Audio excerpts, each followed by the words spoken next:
Before stating your business goals, you need to determine your financial discipline. Hi, I'm Vikrant Kapoor. I'm author of Grow Yourself to Grow Your Business book, and I'm CMD founder of Angels Paradise Preschool Chain and Grace Healthcare. आज मैं आपके पास एक बहुत ही important topic लेके आया हूँ जो एक हर बिजनेसमैन और एक हर एंटरप्रेन्योर और हर एक प्रोफेशनल की लाइफ में बहुत ज़रूरी है। वो है financial discipline. Financial discipline it is like कि आपने अपने गोल्स बना लिए हैं लाइफ के, आपने अपनी प्लानिंग कर ली है लाइफ की, और आप इनकम का अलग अलग रिसोर्सेज से आप पैसे इकट्ठे कर रहे हैं, कमा रहे हैं, और आपका फाइनेंशियल डिसिप्लिन नहीं है तो आप कहीं पे भी नहीं पहुंचेंगे।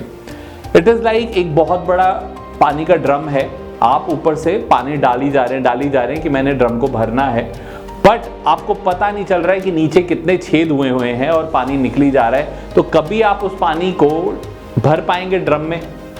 आस्क योरसेल्फ दिस क्वेश्चन, क्या वो कभी ड्रम भर पाएगा? नहीं। So this is all about financial planning कि कोई भी छेद, कोई भी लूप होल नहीं रहना चाहिए when we are focusing on business goal. So आज मैं 10 लर्निंग्स के बारे में बात करना चाहता हूं मेरी फाइनेंशियल डिसिप्लिन की, जिसको मैंने अपने बिजनेसेस में और अपने लाइफस्टाइल में अप्लाई किया है, which has been really fruitful to me. So the first learning is understanding the power of compounding. बहुत ज़्यादा एंटरप्रेन्योर और बिजनेसमैन ये सोचते हैं कि अभी उन्होंने मार्केट में पैसा लगाया है, म्यूचुअल फंड्स में पैसा लगाया है, थोड़ा सा बून आता है वो पैसा विड्रॉ कर लेते हैं। आरडीज में पैसा लगाया है, एफडीज में पैसा लगाया है, थोड़ा सा उनको ज़रूरत पड़ती है वो पैसा निकाल लेते हैं। 8th वंडर होता है compounding. How fast and how deep your money can grow is only by the method of power of compounding. So बहुत ज़रूरी है कि आप अपने लाइफ में पावर ऑफ कंपाउंडिंग को अंडरस्टैंड करके अपनी जो फाइनेंशियल सेविंग्स हैं उनको लॉन्ग टर्म रखिए, so that you are able to build wealth in the long term. And the second thing जो इस पहले पॉइंट के साथ ही जुड़ी है वो है हमारी luxury spending. Controlling your luxury spending. आजकल का लाइफस्टाइल क्या है? फेसबुक, इंस्टाग्राम, एंड जब हम देखते हैं कि हमारे नोन लोग या कुछ लोग पार्टीज कर रहे हैं, लग्जरी ट्रिप्स लगा रहे हैं, फॉरेन ट्रिप्स लगा रहे हैं, कहीं ना कहीं out of complex, out of jealous हम भी वही करना चाहते हैं। This is how our mind works, and at times वो हमें जरूरत भी नहीं होता है, ना हमारी बॉडी डिमांड कर रही होती है उस वक्त ब्रेक की, ना हमारा माइंड उस वक्त डिमांड कर रहा होता है। हम फिर भी वो कर लेते हैं बिकॉज वो कोई कर रहा है इसीलिए हमने वो करना है। तो we need to understand this thing कि बहुत ज्यादा यहाँ पे आपके फाइनेंशियल गोल्स को सेटबैक मिलेगा अगर आप फेसबुक, सोशल मीडिया के कारण अपनी लग्जरी स्पेंडिंग कर रहे हैं, और आपका जो पहला पावर ऑफ कंपाउंडिंग वाला जो मैंने आपको बताया कंसेप्ट, वो भी आपका ब्रेक होगा। So this is second learning. And the third learning is understanding your impulsive buying. आज सेल लग गई, 50% ऑफ है, वहां पे वेबसाइट पे 70% ऑफ है। ऐसी कितनी चीजें हैं हमें लुभाती हैं हमारे मन को। बड़े बड़े हम जब शॉपिंग मार्ट में जाते हैं वहां पे पैक ऑफ 5 आपको मिल रहा है, इतना सस्ता मिल रहा है, 1 पीस महंगा है, 5 पीस महंगे हैं, हम उठा के ले आते बगैर सोच के कि हमें सिर्फ 1 पीस की ही जरूरत है। और एक बड़ी प्यारी बात मैं आपसे शेयर करूंगा। पीछे एक ई कॉमर्स वेबसाइट पे बहुत बड़ी सेल लगी और मेरे दोस्त ने मुझे फ़ोन किया, कहते विक्रांत बहुत बड़ी सेल लगी है, अप टू 50% डिस्काउंट मिल रहा है इन चीज़ों पे, let's go for shopping and we will save 50%। और मैंने उसको पता है क्या जवाब दिया? मैंने कहा you want to save 100%? He said yes. I said switch off that website, you will save your 100%। And he really laughed and he really said that it was really an impulsive buying. सिर्फ वो सस्ता मिल रहा था इसी कारण मैं अपना mobile phone लेना चाहता था या कोई चीज़ लेना चाहता था। So what ultimately you are doing, आप अपने जो छेद पैदा कर रहे हो, आपका जो वेल्थ आप इकट्ठा कर रहे हो, वो इन इंपल्सिव बाइंग के कारण कब कहां कैसे निकल रहा है। अगर आप इसको एग्रीगेट करेंगे मंथ वाइज और एनुअली, आप सरप्राइज रह जाएंगे कि लाखों रुपया आप ऐसे इंपल्सिव बाइंग पे स्पेंड कर रहे हैं। 5वीं लर्निंग वो है tracking of cash flows. As an entrepreneur, as a businessman, as a professional, हमें बस होता है कि हमने पैसा कमाना है। By the end of month by the end of year हमने कितना रेवेन्यू जनरेट कर लिया है। बस हम वही कैलकुलेट करते हैं अपने बिजनेस के ऊपर कितना रेवेन्यू जनरेट कर लिया। वी फॉरगेट कि कैश फ्लो को ट्रैक करना पड़ता है, बैलेंस शीट को ट्रैक करना पड़ता है। और कितने मैं एंटरप्रेन्योर से मिलता रहता हूं, उनको बैलेंस शीट भी स्टडी करना नहीं आता। आप अल्टीमेटली बिजनेसमैन या एंटरप्रेन्योर किस चीज के लिए बने हैं? To develop that wealth. अगर आप अपनी बैलेंस शीट ही नहीं स्टडी कर पाएंगे, पॉजिटिव जा रही है, नेगेटिव जा रही है, प्रॉफिट जा रही है, लॉस जा रही है, so the whole purpose of becoming an entrepreneur और a businessman is defeated. So बहुत इंपॉर्टेंट है ये फाइनेंशियल की अंडरस्टैंडिंग करने की, बैलेंस शीट कैसे रीड करते हैं, कैश फ्लो को कैसे कंट्रोल करते हैं। Give your focus to that and you will be surprise कि कितना अच्छा आपका ग्रिप बिजनेस पे बेटर बन गया है। The sixth lesson is mixing of insurances. As an entrepreneur, as a businessman, कई बारी हम देखते हैं कि कोई हमारे पास इंश्योरेंस लेके आया है, विदाउट गोइंग डीप हम ले लेते हैं, और 4, 5, 6 साल बाद या 10 साल बाद जब वो हमारी इंश्योरेंस पूरी होती है, वी फील चीटेड। हम लाइफ इंश्योरेंस को, जिसको हम टर्म इंश्योरेंस कहते हैं, एंडोमेंट के साथ मिक्स कर देते हैं। एंडोमेंट इंश्योरेंस को हम यूलिप इंश्योरेंस के साथ मिक्स कर देते हैं। और जब उधर इंश्योरेंस होती है, हमें लगता है कि हमारी तो यूलिप भी है, एंडोमेंट भी है, लाइफ भी है, हमने हेल्थ इंश्योरेंस क्या करनी है, या हेल्थ इंश्योरेंस भी हम सिर्फ लेने की खातिर ले लेते हैं 1, 2 लाख, 3 लाख, 5 लाख की फैमिली को लेके। जबकि हमें अंडरस्टैंड करना चाहिए ये इंश्योरेंसेस जो आप करते हो, you should pray to God कि आपको इसकी कभी जरूरत ही ना पड़े। वेरी इंपॉर्टेंट पॉइंट कि आपको ये फील करना चाहिए, प्रे करना चाहिए कि जो भी मैं इंश्योरेंसेस करा रहा हूं मुझे इसकी जरूरत ही ना पड़े। So that is why the higher level of insurance is जरूरत, so that you are insured, that once you are sick or once you are not there, your family and you are totally protected. So बहुत important है ये जानना। As a financial planner एक discipline लाना चाहिए आपकी insurances में। आपके पास हर चीज़ का रिकॉर्ड होना चाहिए, मेरे पास कितनी इंश्योरेंस है और वाकई मुझे इतनी इंश्योरेंस की ज़रूरत है मेरे परिवार के लिए, मेरे खर्चे के लिए। सो इस फाइनेंशियल डिसिप्लिन को डेवलप करिए। The seventh lesson is investing sensibly. बहुत ज़्यादा लोग जो हैं, अगर शेयर मार्केट की तरफ सब जा रहे हैं तो सब लोग शेयर मार्केट की तरफ जाने लग जाते हैं। अगर गोल्ड की इन्वेस्टमेंट हो रही है तो सब लोग उधर जाई जाते हैं।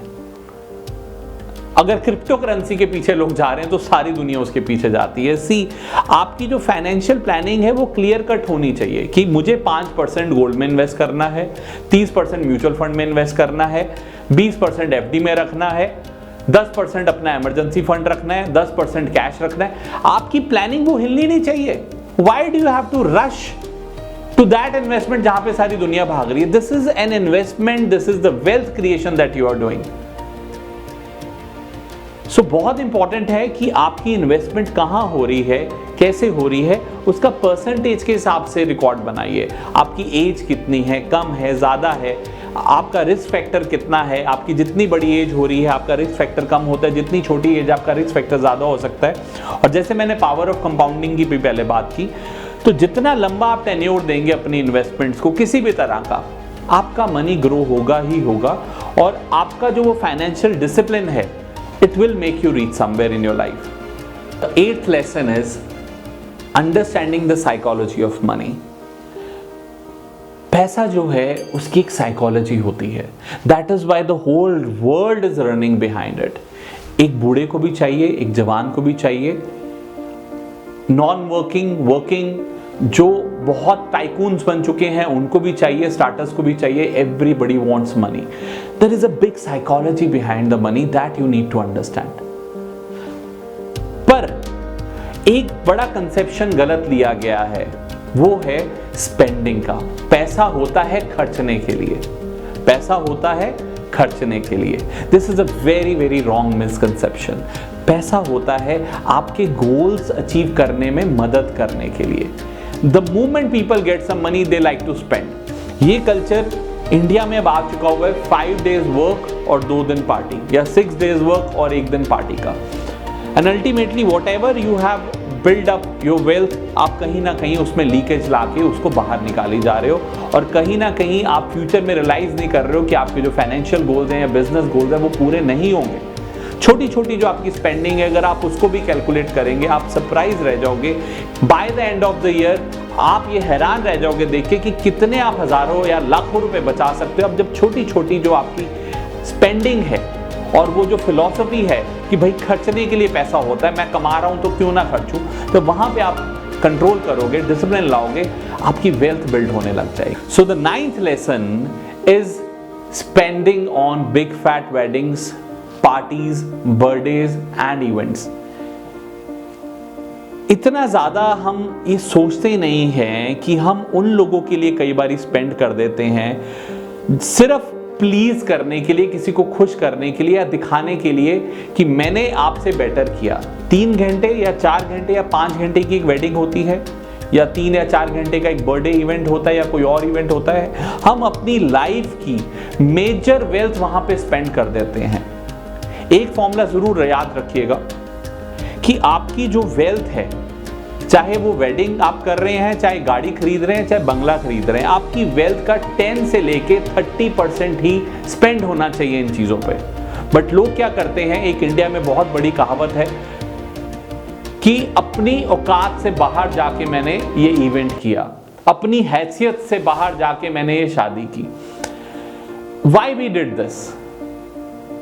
You need to understand. Was it for your own happiness or was it for the others?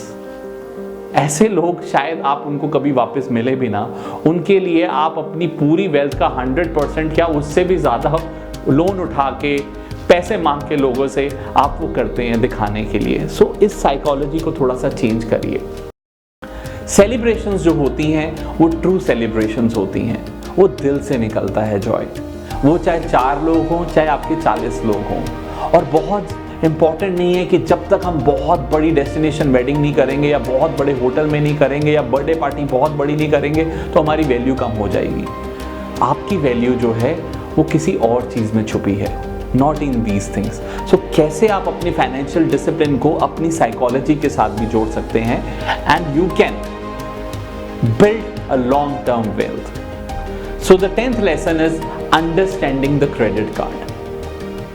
Credit card के पीछे एक बहुत इंपॉर्टेंट साइकोलॉजी है कि स्वाइप कराया पैसा तो कटा ही नहीं, स्वाइप कराया पैसा तो कटा नहीं। महीने बाद, 45 दिन बाद, 50 डेज बाद जब भी आपका बिल आएगा वो हम कंसिडर ही नहीं करते हैं। और जब हमें पे करना होता है, इतना हमारे पास कैश फ्लो नहीं होता है, and what we do psychologically कि हम उसका मिनिमम अमाउंट चार्ज कर लेते हैं। And without realising 36 to 46% interest हम दे रहे हैं क्रेडिट कार्ड वालों को। We are making banks richer, we are making the credit card companies richer without understanding कि how they are playing with our psychology. They are making us feel कि हमारी buying की कैपेसिटी है, but actually कई बारी नहीं होती है। So credit card can be your enemy और can be your best friend, because आपका दोस्त इसीलिए बन सकता है वो क्योंकि आपके पास 45 डेज हैं उसको पे करने के लिए। आपको रिवॉर्ड्स पॉइंट्स मिलते हैं, आपको माइल्स मिलते हैं, आपको शॉपिंग पर डिस्काउंट्स मिलता है, और भी बहुत बेनिफिट है।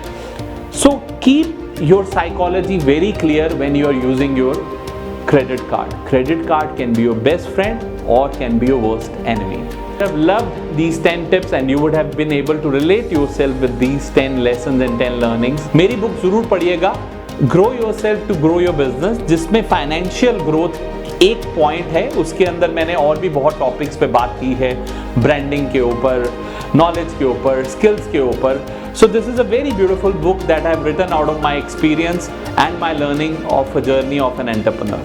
Thank you so much.